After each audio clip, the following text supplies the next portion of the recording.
Direct Connection is made by MPT to serve all of our diverse communities and is made possible by the generous support of our members. Thank you. Live from Maryland Public Television, this is Direct Connection with Jeff Salkin. Hi, everybody, and thanks for tuning in for Direct Connection. It is election eve in New Hampshire. The first actual voting for the 2016 election cycle is about to start, and both parties' presidential nominating contests are unsettled and unpredictable. Joining us tonight, two political experts. Here in the studio is John McTague, Assistant Professor of Political Science at Towson University. And joining us from Annapolis tonight is Todd Eberly, Associate Professor at St. Mary's College of Maryland. Thanks to both of you for being with us. Thank you. It's a pleasure. You know, it does seem like this week between Iowa and New Hampshire is like the point of maximum craziness or the maximum amount of unsettled feeling in politics. Would you agree?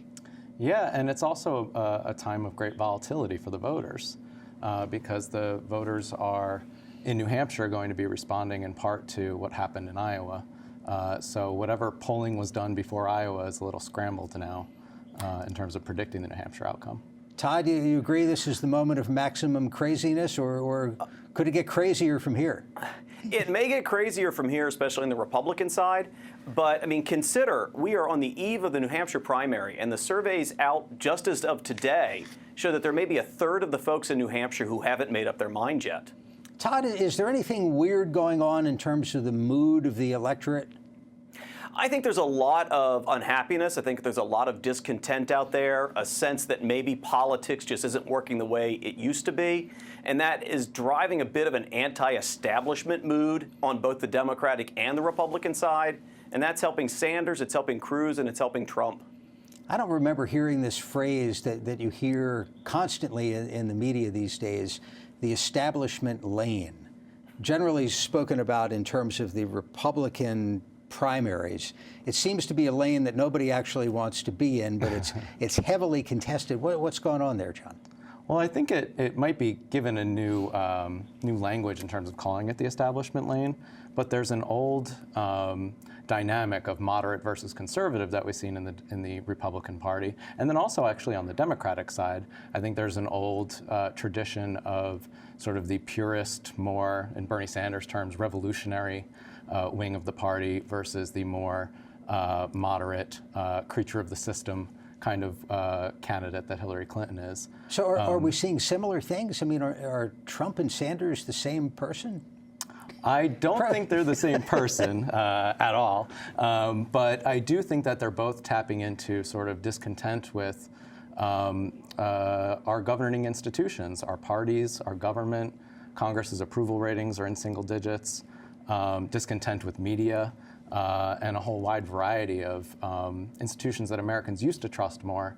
And for decades, the trust has been trending in the direction of a lack of trust. Well, if I can build on that, I think also what you're seeing in Trump and Sanders, you have people who are uncomfortable with the way things are unfolding in the country, except the Trump supporters, they see change taking place that they don't want to take place, and they're looking for someone who will stop it. On the Sanders side, there are people who see change that's not happening fast enough, and they want someone who's not going to compromise and can make it happen more quickly. So similar underlying sentiments, but desiring completely different outcomes behind the Sanders and the Trump people. Let's grab a phone call from Carroll County. This is Dale. Dale, thanks for the call. Go ahead. Good evening. Why are none of the candidates talking about the deficit? Thanks very much. Well, for one thing, the deficit's getting better, but it's still a big number. Yeah, and I'm surprised actually we haven't heard more about that on the Republican side.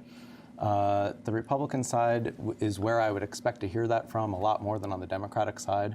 The Democratic side would not want to say something negative about the economic performance when they're trying to succeed an incumbent member of their party.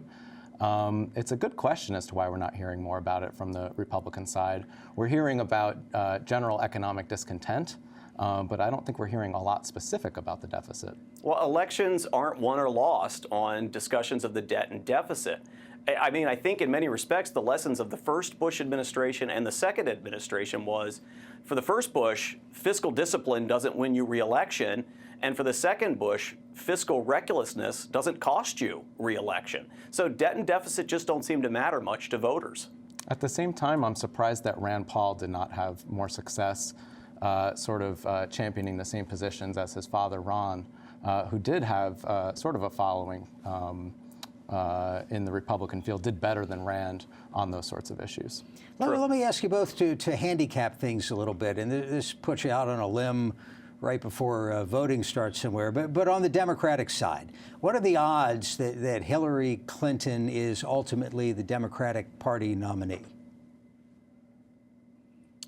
I think they're very high. I think I wouldn't say 100%, but I would be really shocked if it weren't Hillary Clinton. She's got the that word, the establishment behind her. She's got in upcoming elections, I think she stands a much better chance with the electorates in those states. So is this the progressive wing of the party venting a little bit? Yeah, I guess you could say they're venting. I think, again, we saw Bill Bradley challenge Al Gore, and Al Gore emerged victorious. We saw Howard Dean have his moment in the sun in 2004, and then John Kerry emerged victorious. And we saw Barack Obama, and, well, there goes right. Yeah, well, although Obama was always much more a creature of the party than Bernie Sanders has ever been. So I do think that on those terms, Obama and Sanders are quite different. Todd, your thoughts on the Democratic side? I agree. I think it's hard to see how Hillary Clinton doesn't ultimately win this. Bernie Sanders is going to have difficulty, especially in South Carolina, in Nevada. And if he starts losing and Clinton starts winning, the narrative changes and suddenly folks start to look at Hillary Clinton as the inevitable candidate again. He's just benefiting right now from New Hampshire being a state where he should do well, and he probably will do well.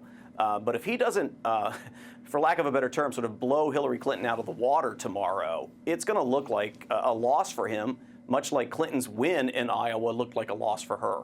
Crazy world. Well, let's talk about the Republicans a little bit. Handicap I guess the top three at this point: Trump, Cruz, Rubio, if he's still there, or whoever else you would put, Todd, in the top three.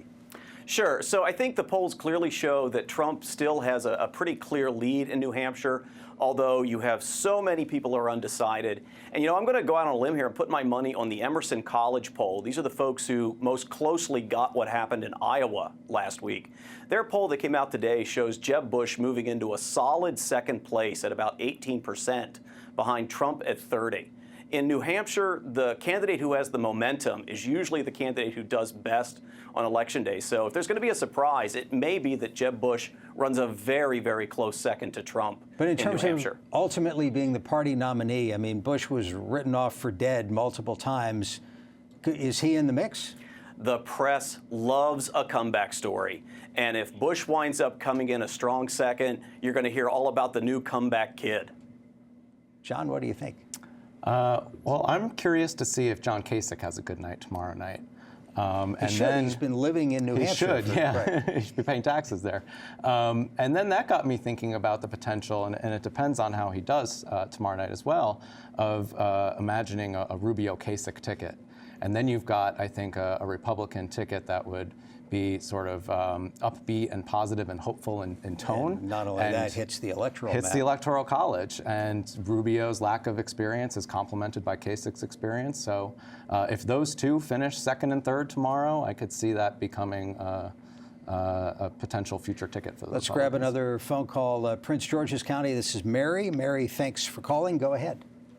Hi. I'm wondering if Hillary Clinton wins the election, what your commentators think would be the role of Bill Clinton in the White House. Great question. Thank you very much. No precedent for that. That could be a real, well, it's risk and reward.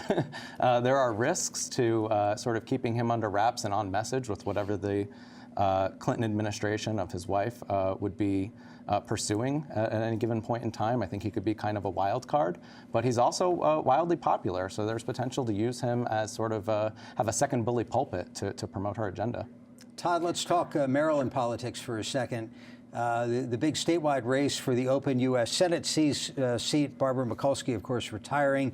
Van Hollen and Edwards fairly tight in the last poll that we saw. What do you think's happening in that race? Well, you know, I think the party establishment got behind Chris Van Hollen very quickly, hoping that support would coalesce around him and that would keep any serious challenges from emerging. Donna Edwards was not going to sit it out. She got into this race, and to many people's surprise, she is running neck and neck with Van Hollen, and you have a sizable chunk of the Democratic electorate undecided. Now, many people have been waiting to see if Elijah Cummings would get into that race. He has decided that he won't. So this is now between Van Hollen and Edwards. And Van Hollen's got money and he's got the establishment, but I think Edwards has the passion. So this is Van Hollen is Hillary Clinton and Donna Edwards is Bernie Sanders. I think that's a pretty good comparison, yes. Hey, tell me about your book. You're working on a new book coming out soon called Polarized, The Rise of Ideology in American Politics. That's a new thing? So actually in the history of American politics, which goes back, 200 years or so, polarization and ideology influencing our politics is a relatively new thing. This is something that has been growing since the late 1960s. And among political scientists, and especially those of us who teach American politics, there is a debate over whether or not this polarization is something that's confined to political elites or if this is something that's happening in the larger electorate. So this book is actually exploring that divide and trying to come up with an answer about whether or not this divide is something larger or something unique to political elites. Hey, before we go, I'd be remiss if I didn't ask either of your thoughts on the Martin O'Malley campaign for president. Obviously didn't get any traction. Why not? I think he got crowded out by the Bernie Sanders phenomenon. There was always going to be room for somebody other than Hillary Clinton on the Democratic side. And we saw that potential realized by Barack Obama in 2008. And there wasn't a rationale for him once Bernie Sanders caught fire. And I think his legacy as mayor of Baltimore City may have done him in a little bit with what transpired in Baltimore last April. Yeah, bad timing. Todd? Yeah, and I don't think he quite knew who he was. He was an establishment candidate who wanted to run as an insurgent. But as was just said, Bernie Sanders claimed all of the insurgent energy. And if you wanted an establishment candidate, it's hard to imagine a more establishment candidate than Hillary Clinton. So there was just no path for him. Very good. Todd Eberly, John McTague, appreciate the insights. We'll do it again. Thank you. My pleasure. Thanks very much. Just ahead, senior dating. We'll be right back. Tonight on MPT. Next time on Antiques Roadshow, this is Hunter. This is a book of poems. Hunter says this book was a gift from a famous author to his sweetheart many years ago. She told us that she, years ago, had a summer fling with William Faulkner. I don't think it lasted very long. What's it worth? Find out next time on Antiques Roadshow from Little Rock, Arkansas. Tonight at 8 on MPT. Next time on the Dr. Blake Mysteries. He's just a boy. A rock and roll singer is killed after a show. So he was stabbed in front of all those people. The new constable arrests Maddie. Miss O'Brien boards with us, Charlie. She elbowed me in the face. And when Charlie misses a key clue, That looks like the murder weapon. Blake is suspicious. There's no way Charlie would have missed it. I think someone planted that knife. The Dr. Blake Mysteries. Tonight at 10 on MPT. Maryland Farm and Harvest is ready for takeoff. We're using these vehicles for very good purposes. And this dentist isn't just horsing around. And as you can see, they don't really mind it. I'm Joanne Clendenning. Don't miss the next Maryland Farm and Harvest. Tuesday night at 7 on MPT.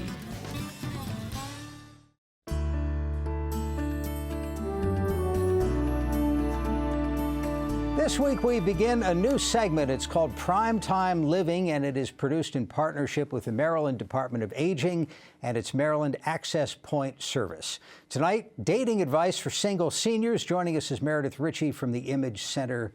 Meredith, thank you for being with us. Thank you for having me. Who are we focusing on here? What age groups? Well, seniors are usually defined as people over the age of 62. I'm looking at people ages 60 and up, and it ends up getting divided up into several different categories because the things someone thinks about when they're 60 is very different than what they think about when they're 80 or 90. What are people in those age brackets thinking about in terms of a social life, a romantic life? A lot, actually. 75+% of seniors are romantically and sexually active. You know. Do you think it's invisible in some ways? It's not, you know, they're not making movies about that for the most part. No, they're not. Unfortunately, you don't see a lot of that in media, but it is quite popular. If you ask anyone who works in a nursing facility or a retirement facility, it's a well-known secret, basically. And that the retirement facilities, or I heard somebody say it's like, you know, high school with walkers. Oh, yes, yes. Which is, it's good, you know. It's definitely better than being by yourself and being isolated, but there are things you need to think about. Well, because people are social beings. Right. To the end. Oh, yeah. All right, so let's get into the things that you need to think about. We'll start with the dating world. So, and in some cases, you have people wanting to date who may have been in a long-term relationship. They haven't had to think about it since times were very different. Yes. So a lot of times you've got someone who's a widow or a widower, and they're getting back into the dating scene. They could be younger, in their 60s. They could be older, in their 90s. And there's a lot of difference. One of the big things that we have now that a lot of people don't even think about as a source, but is huge, is the internet. The internet is here. It's going to stay around. You know, we all carry it with us in our pockets practically these days. And there are actually dating sites specifically for people who are older. I was going to ask, there's dating sites for every niche. Yes, there are dating sites. Every group you can think of. Yes. So online dating is a thing. It's also a good way to reconnect. A lot of times people will get on Facebook and reconnect with their high school flame. Do you see that a lot after? Surprisingly, yes. Actually, a close friend of the family just got engaged to someone he knew when he was 21, and he's in his 60s now. So that's great. Yeah, it's really interesting. But you do have to be careful. You know, just like the real world, the internet has some risk, but they're easily minimized. Basic stuff, you know, don't tell someone you just met that you live by yourself, and don't discuss financial information. You know, the same thing you would do if you were going out and meeting someone at a bingo night or at a senior center or something. You know, you don't tell them. Well, senior citizens are frequently the target of scams, and this is just an opportunity for somebody who's up to no good. Right. And you just need to be aware of it. And like I said, don't disclose too much information. Another thing people worry about is the old thing, when you're online, no one knows you're a dog, the old New Yorker cartoon. But there are a lot of things now that you can do to kind of make sure that the person who says that they're a 70-year-old man who lives in Florida is actually a 70-year-old man living in Florida, not a 35-year-old woman living in Tulsa, Oklahoma. Still, there are plenty of offline opportunities for people to meet. There's senior centers, there's churches, there's other groups. Right. So you don't have to do the online thing, but if you want to, you know, it's a whole new world out there. You had some figures for the percentage of people over 65 who are sexually active. Right. 53%. 53%. And that's actually a couple years out of date. That was the newest one I could find. I think that was from 2011, 2012. Do you think those numbers are coming up because, well, people are living longer and they run these ads during football games all the time? There's apparently some pills that can turn back the clock. Yes. So there's actually a debate about what is causing the supposed rise in sexually active seniors. One, it's not something we looked at in the past, so we don't have a lot to compare it to. Two, the invention of Viagra and Cialis and other ED drugs. People are living longer. You know, the drug side is a little bit one-sided. I know there's a new, quote, female Viagra that's in the works, but to this point in time, it's a little bit one-sided. Well, so the way Viagra works is not the same thing as what we think of when we think of older women's sexual dysfunction. One of the quickest, easiest things to do is go buy yourself some lube, and because that'll help with dryness, which is an experience that a lot of women get when they go through menopause. Dating and being sexually active, especially in a non-monogamous situation later in life, the one risk you don't have is pregnancy. Correct. But that doesn't mean you don't have any risks. No. In fact, seniors have one of the highest rates of STDs, sexually transmitted diseases, of any group. I think they're beat out only by like 14 to 21-year-olds. Part of it is, again, you don't have to worry about pregnancy once you've gone through menopause. Cumulative effect, I would suppose. Yes. Yeah. So, people don't think, hey, I don't need to wear a condom, she's not going to get pregnant. What they don't think about are things like chlamydia, gonorrhea, and syphilis, all of which are rising among seniors. And these are problems in retirement communities, nursing facilities, nursing homes. Yep. Yeah, I mean... Is it something they pay attention to? It's becoming something that people pay attention to. For a long time, there's been this thing like once you hit that 60 age mark, then you never think about sex again, and you spend your golden years, I don't know, walking in fields or whatever. But it's not how it happens, and people are starting to look at this, starting to deal with it. But there's a lot of complicated issues with it. You got to worry about how people's medication might impact. If you're taking antibiotics for an STD, how does that impact with your other meds? If you're taking, something that might affect your immune system, what do you need to be aware of? And physicians need to be aware of this as well, because they don't always think that an 80-year-old woman coming in complaining of issues, they might look at a UTI before an STD. Wow. So it's something that needs to be aware of. And most people who work in these sort of communities on the ground, the nurses, the aides and stuff, they're aware of it. Tell me about your specialization in this, your interest in it, your master's degree in sociology. Yes. And focus on disabilities as well. Yes, I actually work for what's called a Center for Independent Living here in Baltimore. We cover Baltimore City, the Baltimore County, and Harford County.